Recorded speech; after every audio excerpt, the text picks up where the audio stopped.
more like the gay and the lesbian. We're switching this bitch up.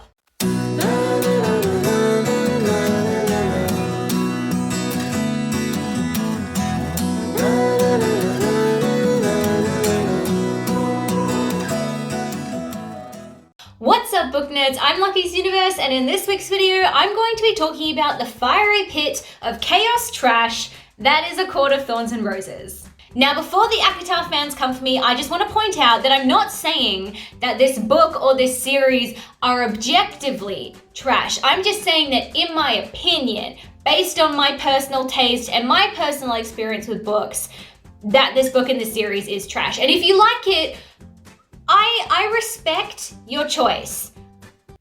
I question your judgment, but I respect your choice. If you've spent any amount of time on my channel, you will know that I hate A Court of Thorns and Roses with all of my heart, along with literally anything Sarah J. Maas has ever written. Again, just personal taste, but one thing that I will admit crossed my mind upon reading the first book, A Court of Thorns and Roses, was that it had potential. Was it good? No, but I could see how it could be good. And that got me thinking, what if I had been in charge of writing A Court of Thorns and Roses? What if it was my story? What would I change? How would it play out? Who would die? Stay tuned to find out. And some of you may be thinking, wouldn't restructuring and rewriting an entire novel take an extremely long amount of time? The answer is yes. It took collectively about 12 hours, and that was probably 12 hours that I should have spent studying for my exam. But then I didn't. So here we are. Plus, I have a degree in writing. I've got to use it somewhere, okay? Before we begin, I'm going to say that the following retelling of ACOTAR is not objectively better than the original. I can't guarantee that everyone's gonna like my ideas and my changes. This is just a retelling / restructuring of events based on plots and characters that I like and what I personally would have liked to read when I opened A Court of Thorns and Roses. All right, so what would A Court of Thorns and Roses look like if I was in charge of writing it? Let's get into it.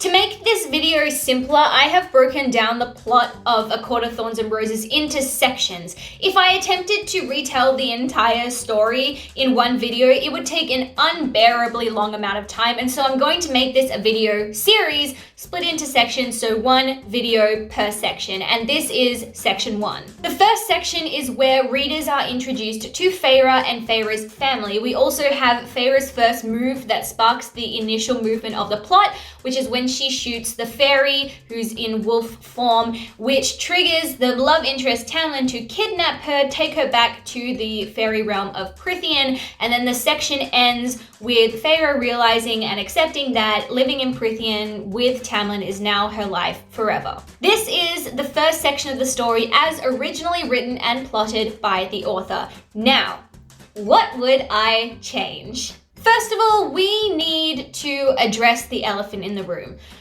Or more accurately, the half-assed pick-me Katniss wannabe protagonist in the room. It's no secret that I'm not a fan of Feyre. In my opinion, Feyre is not the strong, independent heroine that fans think that she is. By the end of the series, it's pretty clear that she's incapable of functioning to her full capacity without a man to hold her together, and she doesn't have any self-made talents that set her apart from other characters or help the plot in any way. The only talent she has is painting, which serves no purpose in the plot, and then there's the powers that she gets when she becomes a fairy, but like, she barely even uses them, and in my opinion, they actually make her character weaker, but trust me, we're going to talk about that in later videos. So my retelling of Feyre has her sticking to most of her original plotline, just tweaking a few elements of her personality. She's still impoverished, she's still the sole provider of her family, but I want to lean more into the huntress parts of her character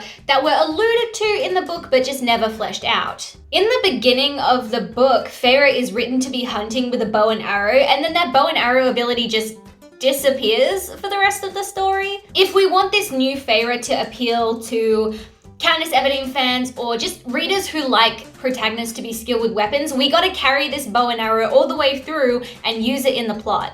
If you're interested, go check out the very famous Russian playwright Chekhov, who's the dude behind the principle of removing anything that has no relevance to the plot. If your first chapter has a rifle hanging on the wall, then by the second or third chapter, that rifle must go off. If it's not going to be fired, it shouldn't be hanging there. If you hear someone mention Chekhov's gun, that's what they're referring to. In short, don't give your character a skill that doesn't help them solve some part of the plot. For instance, Clary Frey in the Mortal Instruments is an artist, and her art skills are incorporated into her rune creating abilities, which are a huge part of solving the plot. Make sense? Anyway, my imagining of Feyre is a stone-hearted huntress. She has to be in order to survive. I would open the story with Feyre having already killed the wolf who's actually a fairy. I didn't like how the author spent the first 3 or 4 pages telling readers about how cold and hungry Feyre was. I'd rather speed the plot up, and plus I don't want to portray Feyre as shivering and hungry.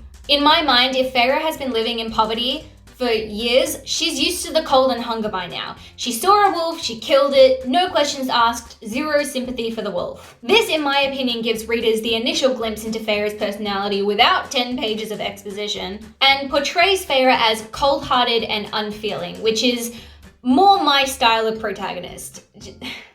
Just don't ask why, there's a lot of deeper issues involved. So we begin the novel with our cold-hearted protagonist standing over the body of this massive wolf. In order to introduce a little more action into this particular scene, I would have Feyre standing over the wolf, thinking that it's dead, but then have the wolf snap open an eye suddenly, and then Feyre pulls out a dagger and kills it properly. Killing something with a dagger just makes the death more personal than shooting it from a distance, and it serves to highlight the grey morality of Feyre. Because in my retelling, readers never actually saw Feyre shoot the wolf, so they don't yet see her as a killer. So readers actually reading about Feyre stabbing the wolf to death make them go, oh, she just killed a seemingly innocent creature. Interesting. But I would also want to lay in subtle hints that Feyre might be afraid of fairies, because at this point she knows the wolf is a fairy in disguise. Because when you think about it, fairies exist in this intangible world across a wall. They are unknown. And my version of Feyre doesn't like the unknown because she cannot control it. There's a certain amount of fear in the things that we cannot control, right? But I don't want this fear of fairies to be super prevalent, more like a fleeting thought. Like she's standing over the wolf's eyes snap open suddenly, and I'd write something like, her heart caught in an iron grip and she drove the blade down. That's it. That's the only hint that Feyre might be afraid of the fairies. Also, while I'm saying this, I should mention that my retelling would be in third person point of view. This goes without saying. First person point of view can suck it. We only stand third person on this channel. Okay, so that's Feyre, that's our opening. Moving on, Feyre comes home, and this is where we're introduced to her family. Now, this may hurt some of you who are fans of the book, and I'm sorry, but it has to be done. Feyre's family needs to undergo some cuts. In the original story, Feyre's family consists of her father, who's a merchant, and her 2 sisters. So we got the cold and mean Nesta and the soft and kind Elaine. That makes 3 family members in the original story, but I only have need for 1. Way back when I reviewed the ACOTAR Thorns and Roses series, actually it was the first videos that I ever did on this channel, I concluded that there were some characters in the series that were unnecessary, meaning that if you removed them completely from the story, the events of the plot would happen the same as they always did, the ending of the story would be the same. Bringing up Chekhov again, your character may be hot, funny, charming, they may have their own little side romance going on, but if they do not contribute in some way to solving the plot, they have no business being in your story. For me, unfortunately, Nesta was one of those unnecessary characters. In the original story, I didn't even like her because she was really, really mean, but in my opinion, didn't have good enough reasons to be mean. And I felt that the author was just kind of using her character to set up a contrast to show how not like other girls Feyre was, because she wasn't mean and selfish and feminine like Nesta. Another example of this kind of character would be Isabel from the Mortal Instruments. I feel like her character didn't contribute towards solving the plot at all, and her dark and feminine and sexy character was just used to emphasize how not like other girls Clary was. because we still seem to be caught in this era where female protagonists need to wear absolutely no makeup and be like jeans and sneakers kind of girls, and any female character that has the audacity to like stereotypically female things like makeup and dresses is portrayed as either a huge bitch, they're usually the antagonist of the story, or they're seen as sexually promiscuous, they're the character or the friend that sleeps around a lot. And it's just, I hate that we keep emphasizing how good it is to be makeup free, naturally beautiful, not care about feminine things, and any character who does care about feminine things is seen as airheaded or selfish. This is something that happens so much in YA that just, it pisses me off. Anyway, back to the reason why I'm removing Nesta from my retelling. Another reason that I don't need her is because in my retelling, if Feyre is the cold-hearted, unfeeling one, then we don't need another cold-hearted, unfeeling female character like Nesta. It just doesn't make sense because, so the plot of a story is created through conflict, but if all the characters are similar in personality, there's less risk of conflict, therefore leading to a weak plot. In a video a while back, I spoke in detail about why we give our protagonists siblings, and I'll link that video up here, but the short summary of it is that giving a protagonist a sibling helps demonstrate certain aspects of that character's personality without telling the readers anything, since good writing, the rule of good writing is to always show and not tell. Rather than telling your readers that your character is responsible, level-headed, and protective, give them a younger sibling to look after. To show that your character is rash, impassioned, and mischievous, give them an older sibling that looks after them. And unless your story has a really strong focus on family, it's usually unnecessary for the character to have more than one living sibling. But again, if you want to hear me talk more about the role of siblings in stories, go check out my other video. So Nesta's gone, leaving us with Elaine and the dad. And the dad is pretty obviously going to get the boot as well. I feel like in the original story, he just didn't even have enough of a role to warrant being a living character in my retelling. I'm pretty certain the father is the reason why Feyre's family is poor, so I'd still have him be the reason for that. And he would have caused that prior to the events of the novel, and also in my retelling he would have died prior to the events of the novel, leaving Feyre alone to care for Elaine. Elaine, much to everyone's probable surprise, I'm keeping, because she is what is going to get readers to root for Feyre, because up until this point in my version of the story, readers have just seen Feyre murder an innocent animal. So like, why would they root for her? Why would they want her to survive the plot? Because Elaine is Feyre's soft spot. This is consistent with the original plot. Feyre cares very much about Elaine, but in my retelling, I actually want to give Elaine more of a role in the story and to really develop her character, rather than leave her as like the wishy-washy, not quite there girl that even fans of ACOTAR don't really like in the original. So, in my retelling, Feyre comes home to Elaine. Elaine is gardening. Feyre pulls out some plant offcuts that readers didn't know that she had because she collected them prior to the beginning of the novel, and she gives them to Elaine. This makes readers go, oh, yes, she just murdered an innocent creature, but she also cares for her sister. Grey morality. The two of them go inside, and then we see into their house, and we see Feyre's paintings all over the walls and shit. In the original story, Feyre paints, but her painting doesn't have anything to do with the plot. But I think I can make the painting mean something as we progress further into the story, so for now, I'm gonna keep the painting. It should also be mentioned that in the original story, Feyre cannot read, which is again something that I'm going to keep, and I'll discuss the meaning of it in later videos. I can't recall if in the original all of Feyre's family don't know how to read, or whether it's just Feyre. From my understanding, they came from like a middle-class family before they went into poverty, so I'm assuming they would have known how to read and maybe just forgot, I don't know. But in my retelling, Feyre doesn't know how to read, Elaine does. And Elaine is often trying to encourage Feyre to learn how to read, but Feyre always shuts her down, saying, you know, it's useless, reading doesn't help her survive, and it comes back to this issue of control. The new Feyre fears things that she cannot control,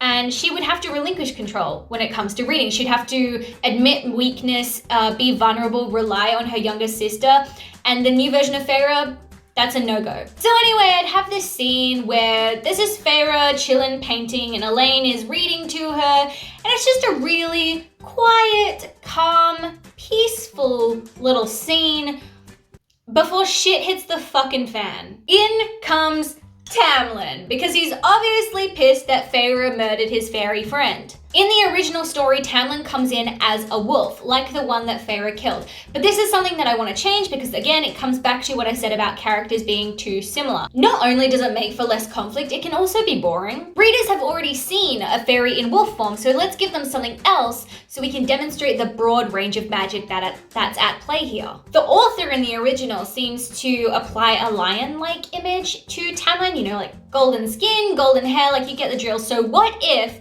Tamlin came in as a lion, a giant lion?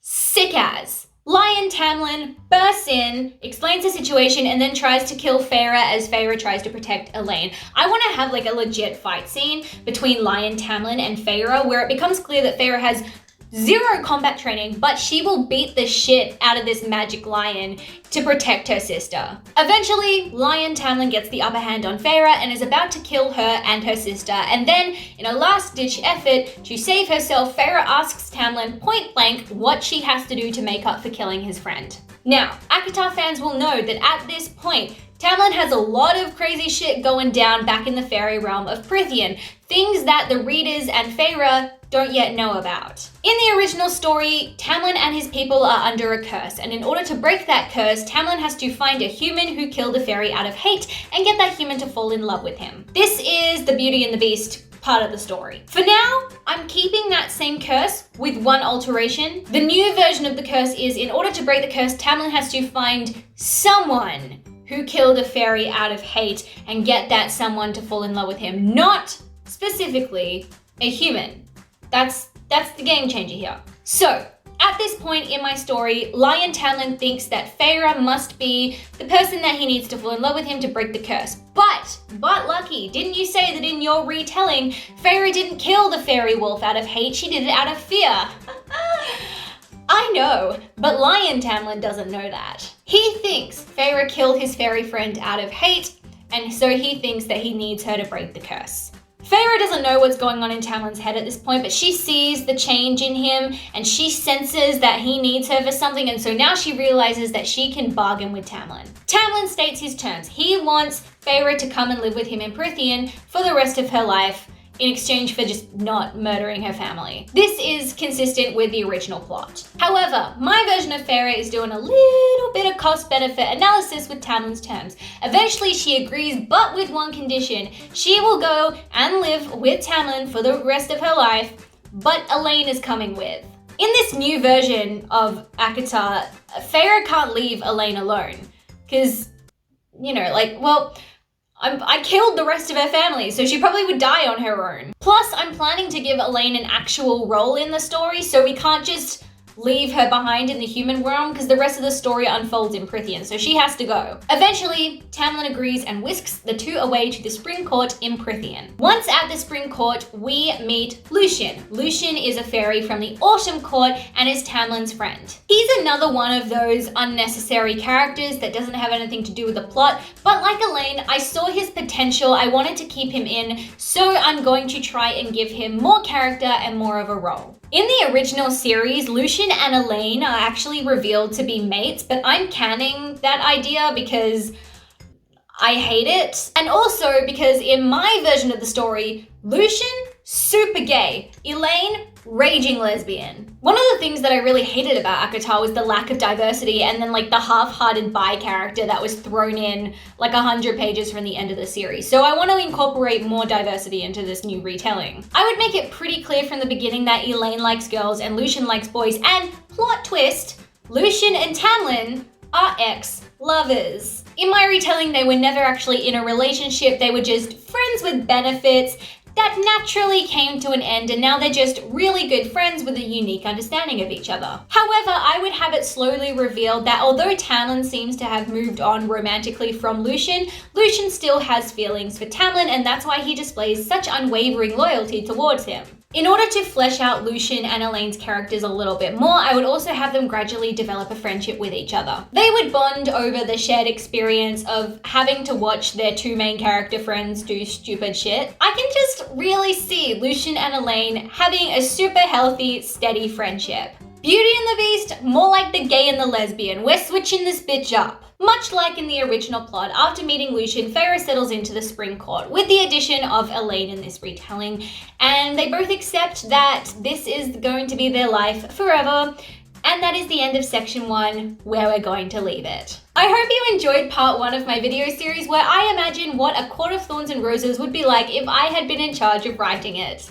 Leave a like if you like the new story so far, leave a dislike if you hate it. Let me know your thoughts and comments down below, and keep an eye out for part 2. If you don't already follow me on TikTok, go check that out. I post some pretty cool stuff on there, and I will also leave a link to my Goodreads and my Twitter account below if you want to keep up with what I'm reading. Thanks for listening, and I'll catch you later.